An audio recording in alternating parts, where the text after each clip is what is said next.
Hello दोस्तों, ये video उन सभी स्टूडेंट के लिए है जो अभी अभी 12th क्लास पास किए हैं और वो अपने ग्रेजुएशन में एडमिशन लेने वाले हैं या ऑलरेडी ले चुके हैं। इस वीडियो में हम लोग टोटली इस टॉपिक के ऊपर बात करने वाले हैं कि 12th के बाद ही आप यूपीएससी की तैयारी कैसे कर सकते हैं और यूपीएससी के साथ साथ जो आपका स्टेट पीसीएस है उसकी तैयारी कैसे कर सकते हैं। इन शॉर्ट में मैं बोलूँ तो सिविल सर्विस की तैयारी आप कैसे कर सकते हैं। ठीक है, तो ये जो है वो आपको पता होना चाहिए। इसके वजह से क्या होगा कि आपके यूपीएससी के अंदर कम से कम 1 से 2 अटेम्प्ट जो है वो बच जाएंगे और मोस्ट प्रोबेबली अगर आप इस बात को फॉलो करते हैं तो आपका फर्स्ट या सेकेंड अटेम्प्ट में ही आपका क्लियर हो जाएगा।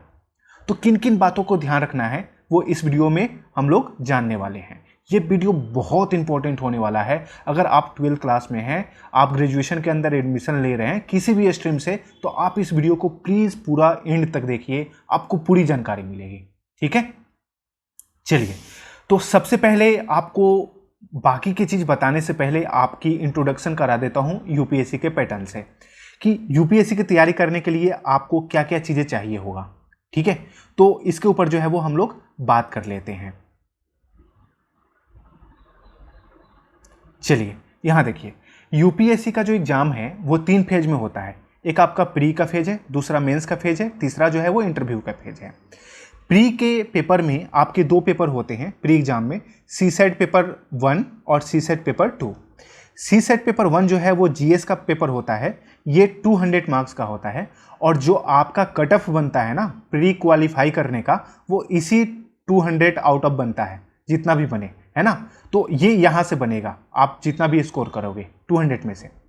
और ये जो सेकेंड वाला पेपर है ये भी 200 मार्क्स का है, लेकिन आपको इसमें केवल और केवल 33% ही लाने होते हैं। तो आप इस वाले पेपर को कह सकते हो कि क्वालिफाई पेपर है ना। और इसमें आपके एप्टीट्यूड यानी कि मैथ्स, रीजनिंग, इंग्लिश ये सब जो है वो पूछा जाता है। और सीसेट जो है वो जीएस का पेपर है, जीएस के जितने भी सब्जेक्ट हैं वो सारे पूछे जाते हैं। जब आप प्री क्वालिफाई कर लोगे आप आओगे मेंस की तरफ। मेंस में कितने पेपर होते हैं, तो एक आपका एसे का पेपर होता है 250 मार्क्स का, जीएस का पेपर होता है 4, जिसमें 4 जो पेपर हैं वो 250 मार्क्स के होंगे। तो आप देखोगे तो ये टोटल जो आपके मार्क्स बन जाएंगे वो 1750 यानी 1750 मार्क्स के बन जाएंगे, है ना। क्योंकि इसमें 2 जो है वो आपके ऑप्शनल भी हैं। ऑप्शनल सब्जेक्ट क्या होता है, जैसे ग्रेजुएशन में आप ऑनर्स चूज करते हो ना, है ना, उसी तरीके से यूपीएससी में ऑप्शनल सब्जेक्ट होता है आपका मेन सब्जेक्ट। ठीक है, जो कि स्पेशल वो आपके लिए होता है। तो आप क्या कर सकते हो, कोई भी वो सब्जेक्ट ऑनर्स पेपर हो में जो आप चूज कर रहे हो वहीं ऑप्शनल में ले सकते हो। इसके ऊपर बात करेंगे। तो कुल मिला के ये जो आपका रिटन टेस्ट हो गया मेंस का, वो हो गया 1750। 2 और भी पेपर होते हैं हिंदी और इंग्लिश का, और ये हिंदी की जगह पर मान लो आप तेलुगु, तमिल कुछ भी यूज करना चाहते हो तो यूज कर सकते हो, गुजराती, मराठी कुछ भी। तो यहाँ पे कंपलसरी पेपर होता है ये दोनों, और ये कंपलसरी पेपर जो है वो 300 मार्क्स का होता है, यानी कि ये दोनों होगा 600 मार्क्स का। लेकिन आपको ध्यान रखना है इसके भी 33% ही लाने हैं, यानी कि ये भी क्वालिफाइंग है, इसके मार्क्स आपके कटअप में नहीं जुड़ेगा। हाँ, लेकिन एक बात का ध्यान रखना होता है, इसमें अगर फेल हो गए तो बाकी के पेपर में आप सब क्लियर कर रहे हो, कोई फर्क नहीं पड़ता, आपके कॉपी चेक नहीं होगा, आगे मीटर नहीं भरेगा। तो कंपलसरी का मतलब ही यही होता है। यहाँ इसमें फेल हो गए तो जीएस में पास करने का कोई मतलब नहीं है। यहाँ ये कंपलसरी वाले पेपर में फेल हो गए तो बाकी सब में अच्छा स्कोर करने का कोई मतलब नहीं है। जब मेंस आप क्वालिफाई कर लोगे तो आपका लास्ट स्टेज आएगा इंटरव्यू का, और ये आपका है 275 मार्क्स का। और जब आपका इंटरव्यू हो जाएगा तो टोटल जो मार्क्स है वो आपका बन गया कितना, 2025। और इसमें से जो आपका जितना स्कोर बनेगा उसके हिसाब से आपकी जो है वो रैंक डिसाइड होगी। आपको आईएएस, आईपीएस, आईएफएस जो भी रैंक मिलना है वो मिलेगा। तो यूपीएससी ये है, इसके तहत जो है वो आप कोई भी सिविल सर्विसेज का ऑफिसर बनोगे, चाहे आप आईएएस बनो, आईपीएस बनो, आईएफएस बनो, या कोई भी आईआरएस बनो, कोई भी डिपार्टमेंट आपको मिले, या रेलवे के ही एक ग्रुप ए में कोई डिपार्टमेंट आपको मिले, कोई पोस्ट मिले, प्रोसेस यही है ना। अब आपको ये बिल्कुल नया नहीं लगेगा क्योंकि आप अभी अभी 12th पास हुए हो, आपको ये जानकारी नहीं थी।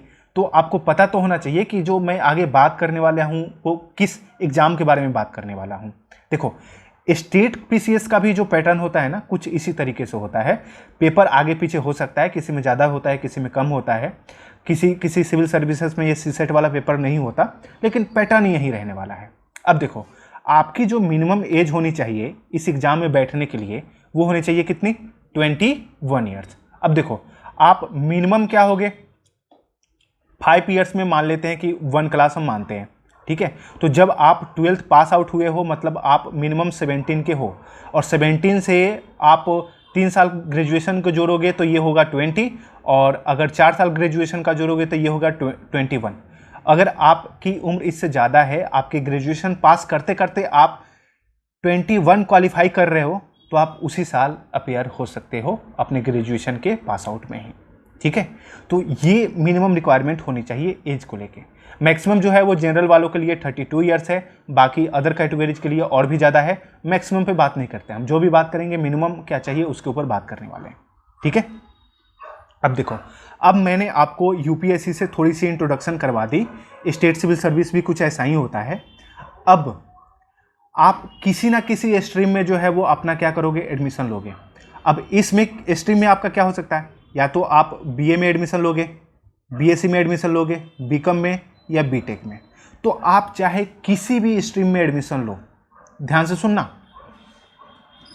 आपको ग्रेजुएशन जो है वो आपको यहाँ से करने हैं, ठीक है। तो आप किसी भी स्ट्रीम में एडमिशन लो, कोई दिक्कत नहीं है, आपको यहाँ से एडमिशन लेना है।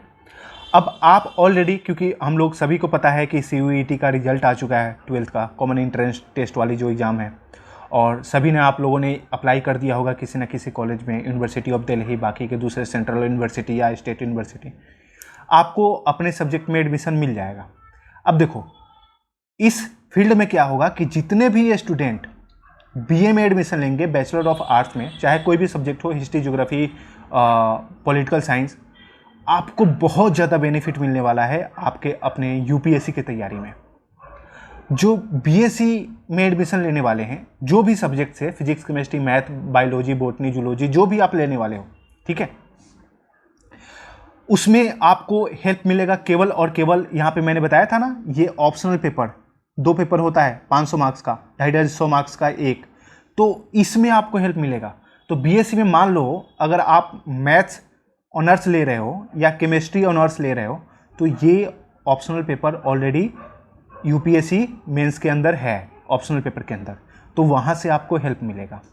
बीकॉम ले रहे हो, इसके भी सब्जेक्ट हैं। बीटेक ले रहे हो, बीटेक के अंदर कोई भी मैकेनिकल इंजीनियर या इलेक्ट्रिकल इंजीनियरिंग कोई भी आप कर रहे हो, तो वो ऑप्शनल भी यूपीएससी के अंदर है।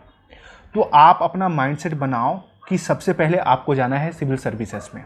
अब देखो, आप में से बहुत सारे स्टूडेंट जो हैं वो इस फील्ड को चूज नहीं करेंगे, है ना, वो एसएससी या फिर दूसरे एग्ज़ाम को चूज करेंगे, बैंकिंग का हो गया, रेलवे का हो गया, आफ्टर ग्रेजुएशन।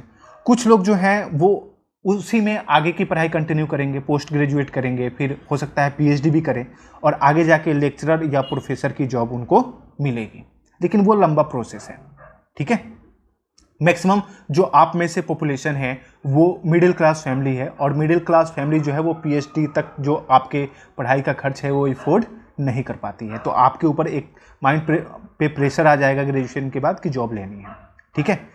अब देखो, वही प्रेशर मैं कम करने की कोशिश कर रहा हूँ आप लोगों की, कि आप लोगों को पहले से पता हो। ग्रेजुएशन करने के बाद बच्चे जाते हैं, फिर तैयारी करते हैं और फिर वहाँ पे अपना टाइम गंवाते हैं। आपको इन 3 सालों के अंदर, या फिर आपका 4 साल का ग्रेजुएशन है तो 4 साल के अंदर बहुत सारी चीज़ें जो हैं वो मिलने वाली हैं, तो इस बात पे ध्यान रखना। आगे बढ़ते हैं। अब सबसे पहले क्या करना है, आपको अपना ऑनर्स जो है वो चूज करना है ग्रेजुएशन के अंदर। अब किसी भी स्ट्रीम में आप ले लो, कोई दिक्कत नहीं है ना। आप आर्ट्स में हो, हिस्ट्री ले लो, ज्योग्राफी ले लो, बीएससी में हो आप मैथ्स ले लो, केमिस्ट्री ले लो, फिजिक्स ले लो, कुछ भी ले लो, ठीक है। फिर उसके बाद का ऑप्शन है आपको कि जो भी आप सब्जेक्ट चूज करोगे वाइजली चूज करो। अब ये वर्ड मैं क्यों बोल रहा हूँ, क्योंकि यूपीएससी के अंदर ना ऑप्शनल सब्जेक्ट होते हैं, और ये ऑप्शनल सब्जेक्ट का बहुत बेनिफिट मिलता है ना। और ये जो बेनिफिट है वो आप तब उठा सकते हो जब आप अपने ग्रेजुएशन के टाइम में अपने ऑनर्स पेपर की तैयारी बहुत ही बढ़िया से करोगे। मान लो आपने मैथ्स लिया है ना, और यूपीएससी में भी मैथ्स लेना है, आपने माइंडसेट बना लिया। अब आप क्या करोगे, ग्रेजुएशन के 3 इयर्स के कोर्स के दौरान आप मैथ्स को बहुत ही अच्छे से पढ़ोगे ताकि आपका यूपीएससी का सिलेबस भी कवर हो जाए। तो जो चीज़ आप एक बार पढ़ लोगे फिर दोबारा से आप यूपीएससी में थोड़ी पढ़ोगे, वो आपको आता है, आपको वो काम नहीं करना। तो इसलिए मैं बोल रहा हूँ कि आपको वाइजली चूज करना है। अब मान लो किसी ने पॉलिटी चूज कर लिया, तो पॉलिटिकल साइंस जो है वो PSIR वो ऑप्शनल में है। अब यूपीएससी के अंदर आप ऑप्शनल चूज कर लोगे ये। अब इसके साथ क्या होगा कि पॉलिटी वाले के लिए जीएस पेपर में 2 जो है वो उसमें आपको हेल्प मिलेगा, तो बीए वाले को ज़्यादा हेल्प मिलने वाला है, ठीक है। लेकिन जो बीएससी या बीकॉम या बीटेक है उनको भी ऑप्शनल वाला में तो हेल्प मिलेगा ही मिलेगा। आगे बढ़ते हैं। अब आपने अपना एडमिशन ले लिया है, आपको जो सब्जेक्ट चूज करना है चूज कर लिया है, स्ट्रीम चूज करना है चूज कर लिया है। अब आपको अपना फोकस अपने ग्रेजुएशन पे, यानी कि फर्स्ट सेकेंड थर्ड ईयर, अगर फोर्थ है तो फोर्थ ईयर, आपको अपना फोकस इस पे रखना है। कितना? 70 to 80% फोकस आपके अपने डिग्री पे रखना है, यानी कि आपने ग्रेजुएशन के सब्जेक्ट पे रखना है, अच्छे से पढ़ाई करनी है उसकी।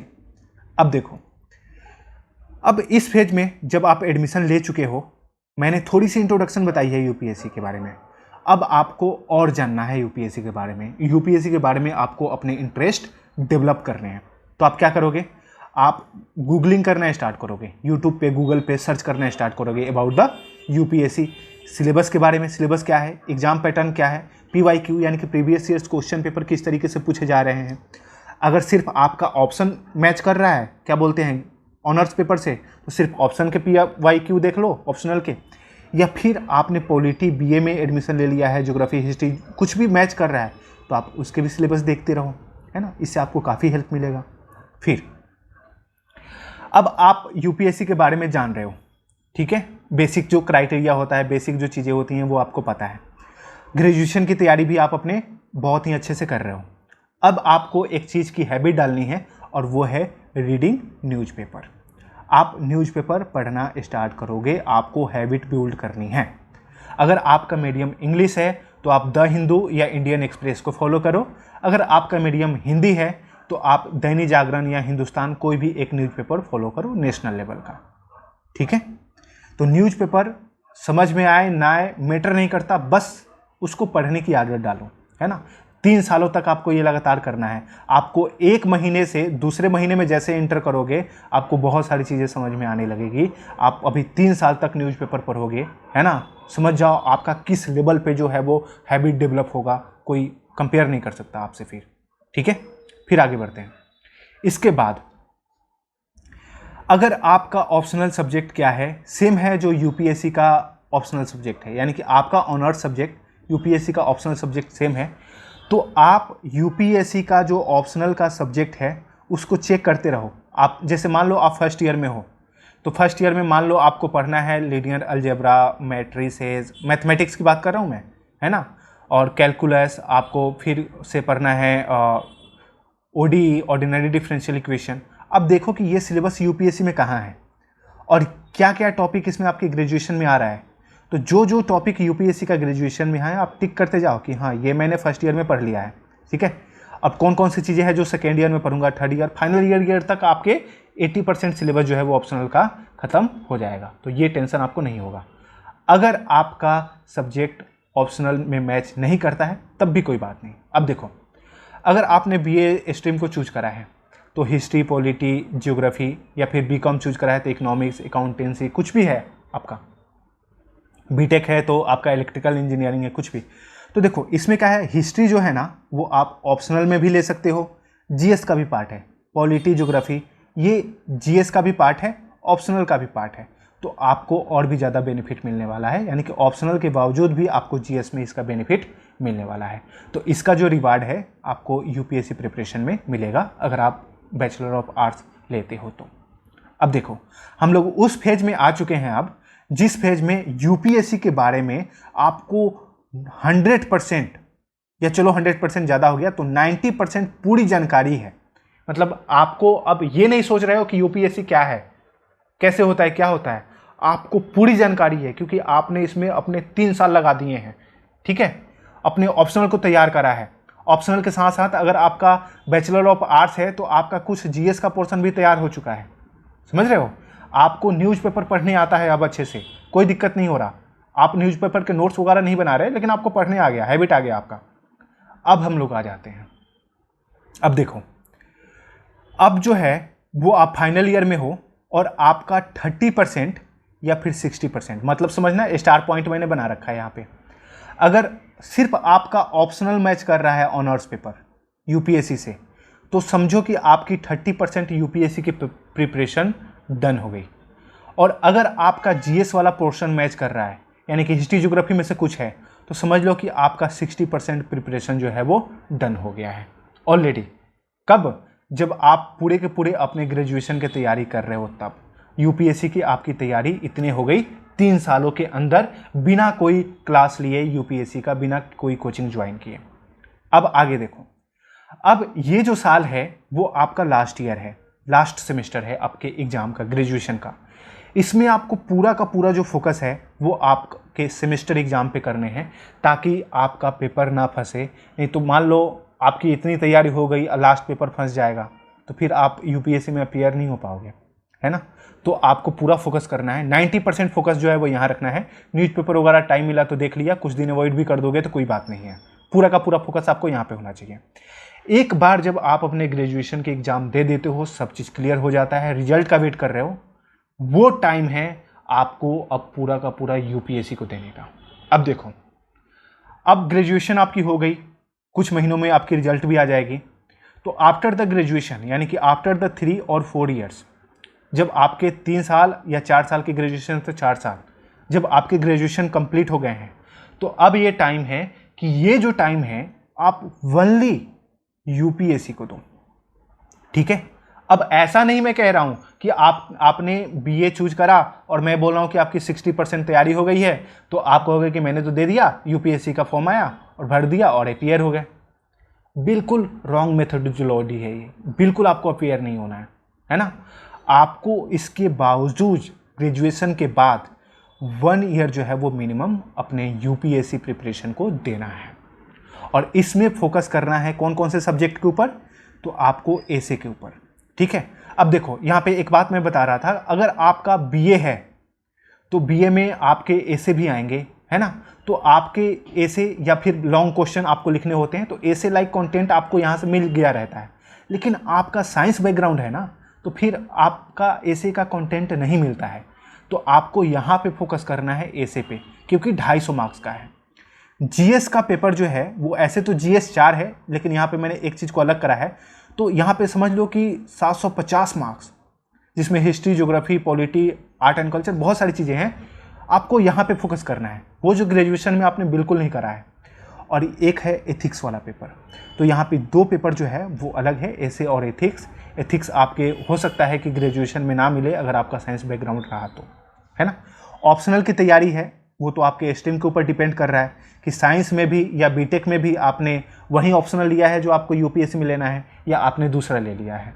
अगर आपका ऑनर्स पेपर और ऑप्शनल पेपर यूपीएससी का दूसरा है तो आप यहाँ पर भी टाइम दीजिए, अगर सेम है तो आपको यहाँ कम टाइम देना पड़ेगा, क्योंकि ऑलरेडी आपका बहुत सारा कोर्स जो है वो कंप्लीट हो चुका है। आफ्टर 1 ईयर्स आपकी तैयारी इतनी हो गई है कि यूपीएससी का प्री क्वालिफाई कर लोगे।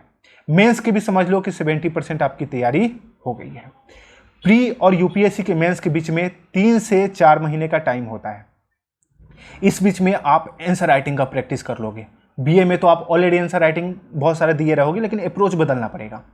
और फाइनली अब क्या होगा, अब नोटिफिकेशन आएगा, किसका, यूपीएससी का। तो जब नोटिफिकेशन आएगा, आप पहला स्टेप है फॉर्म भरो। फॉर्म भरने के बाद एग्ज़ाम जो है वो मई में या 1 जून में, यही डेट होता है, लास्ट में या 1 जून, इसी में एग्ज़ाम होगा। मोस्ट प्रोबेबली आपका एग्ज़ाम, चाहे आप जिस ईयर भी दे रहे हो, मई में भी पड़ता है, मई में आप इसका एग्ज़ाम दो, क्योंकि आपकी प्रिपरेशन बहुत ही ऑर्गेनाइज मैनर में हुई है। तो मैक्सिमम चांस है कि आपका प्रीलिम्स जो है वो क्वालिफाई हो जाएगा। और एक बार जब आपका प्रीलिम्स क्वालिफाई हो जाता है, फिर आप मेंस एग्ज़ाम में बैठोगे। मेंस भी चूँकि आपकी तैयारी अच्छी हुई है तो आपका मेंस भी क्वालिफाई होगा। मेंस क्वालिफाई होने के बाद इंटरव्यू में बैठोगे। अगर इंटरव्यू क्वालिफाई हो गया, then now you become an IAS, IAS, IPS, anything, ठीक है। और अगर इसमें से कोई भी फेज आपका नहीं हुआ पहले अटेम्प्ट में, तो अगेन आपको फिर से तैयारी करनी है। तैयारी समझ रहे हो कि आपको पहले से है, तो आपको ज़्यादा मेहनत नहीं करना है, फिर से प्रीलिम्स देना है, मेंस देना है, इंटरव्यू तक पहुंचना है, ठीक है। और ये प्रोसेस कंटिन्यूसली चलता रहेगा जब तक कि आपका सिलेक्शन हो नहीं जाता। अब आपने 3 साल इसमें लगाए हैं, तो ये 3 साल ऐसे ही बर्बाद तो नहीं जाएगा, इसके कुछ ना कुछ तो बेनिफिट आपको मिलेंगे ना, है ना। जो ग्रेजुएशन के बाद तैयारी करेगा और आप ग्रेजुएशन के दौरान ही तैयारी कर रहे हो, बहुत फर्क पड़ जाएगा, ठीक है। तो आप फर्स्ट या मे बी सेकेंड अटेम्प्ट में आपको कोई ना कोई रैंक मिल जाना है। तो ये वीडियो बनाने का पर्पस सिर्फ इतना था ताकि आपका टाइम सेव हो जाए, आपका टाइम बच जाए, ठीक है। तो इस वीडियो में इतना ही। इस वीडियो को देखने के लिए आपका बहुत बहुत धन्यवाद। जय हिंद।